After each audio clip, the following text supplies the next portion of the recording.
ഇതെന്തിനു ഇങ്ങനത്തെ പേര് വെച്ചേ? ചിരി വരിക.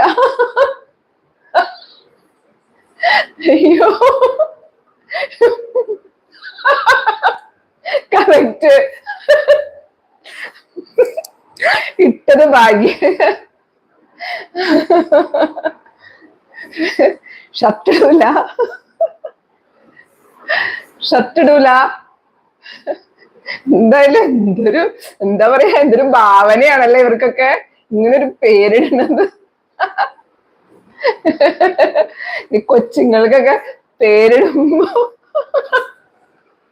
ഇങ്ങനെ ഇടരുത് കേട്ടോ. ഞങ്ങൾക്കൊക്കെ വിളിച്ചു നടക്കാനുള്ളതാ. എനിക്ക് വയ്യ. അയ്യോ, എനിക്ക് പ്രാന്താന്ന് ഓർക്കും ആൾക്കാർ. അല്ലെങ്കിൽ തന്നെ പ്രേതം എന്ന് എല്ലാരും വിളിക്കുന്നേ. നീ കുറച്ചേരം വേറെ ലൈവിൽ പോയിട്ട് വാ.